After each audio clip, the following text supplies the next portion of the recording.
É necessário largar a mochila da zona de conforto. Sem dúvida.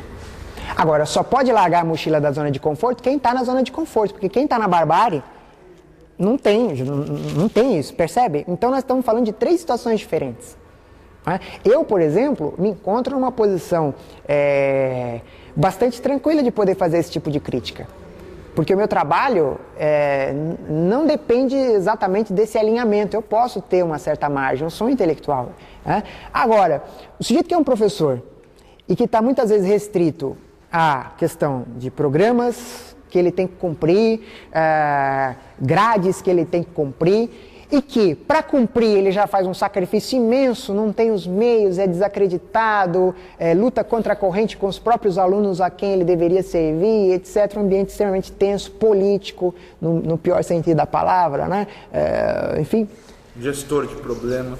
Exato. E muitas vezes o sujeito simplesmente abre mão das suas esperanças, dos seus sonhos, etc., para uma perspectiva burocrática do próprio fazer, do pensamento e da intelectualidade.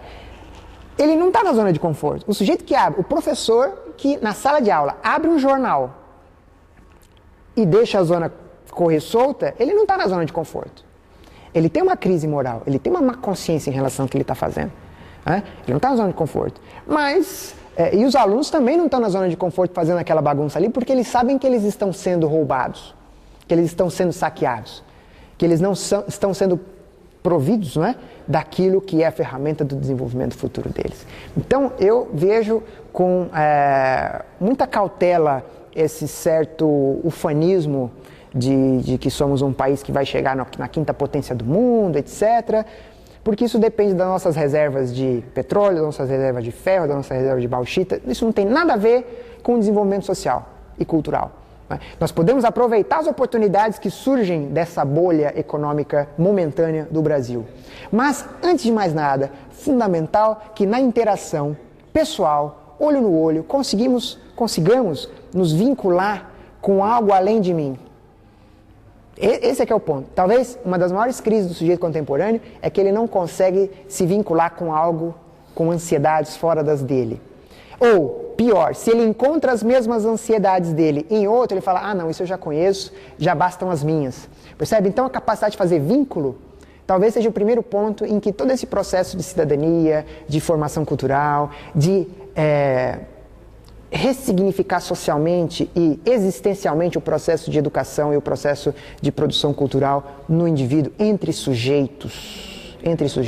Não sou eu que vou ensinar você a dançar a mesma dança que você está vendo na televisão. Não se trata disso. Se trata de se conectar com as ansiedades, com os desejos, com os sonhos, com as angústias existenciais, históricas do sujeito que está na minha frente e, através da dança, criar um canal de comunicação onde ele vai ressignificar o estar junto e vai ressignificar a própria arte e vai ressignificar outros conteúdos de vida através desses meios. Exato, através desses meios. A arte é um meio de ressignificação. Né? De atualização. De atualização, por que não? Novas leituras. De revolução também, por que não? Poderia reverter esse quadro dizendo o seguinte: se as famílias, os pais, os irmãos, enfim, e estendendo um pouco isso à comunidade, que é uma família ampliada, se a família nuclear e a família comunitária pudessem estar mais próximos, né, incentivando, sendo interlocutores e sendo receptores da produção do processo de formação das crianças, as crianças teriam uma demanda social para voltar para casa, né? Na verdade, voltar para casa e poder chegar com orgulho e mostrar o que ele fez em sala de aula e ser recebido, ser lido, ser visto, porque o ser humano ele é motivado pela recepção que ele tem. Se os pais, de fato, não participarem de maneira muito próxima, não é? E como plateia, como demanda, como interlocutores desse processo, não adianta você ter um ministério. O ministério ele vai colocar mais mesas, mais livros, mais professores, vai pagar melhor. Faz parte, faz parte. Mas, para que tudo isso faça sentido, o sujeito precisa sair da sala de aula sabendo que ele vai ter com quem conversar e para quem falar, para quem mostrar. Isso é comunidade. Né? Família, amigos, vínculos, etc. O afeto ainda faz parte do aprendizado. Como diria Paulo Freire, o afeto é a mola mestra. Porque se o sujeito se motiva a aprender, é porque ele tem a sua autoestima, o seu autocuidado, uma visão de futuro contextualizada na comunidade, contextualizada nos vínculos que ele tem. O sujeito sem vínculos, já dizia Epicuro, né? O homem que come sozinho é como o leão e lobo, é uma besta. Né? Então, não adianta você achar, como o mercado diz, que você vai vencer sozinho. Ninguém vence sozinho. Você pode ter seus diplomas sozinho, você pode ter o seu aumento de salário sozinho, mas se você estiver sozinho, você perdeu. É disso que se trata. O resto é demanda. Porque se o sujeito está motivado por um contexto afetivo e de vínculo, ele fala, não, eu vou lá, eu vou fazer.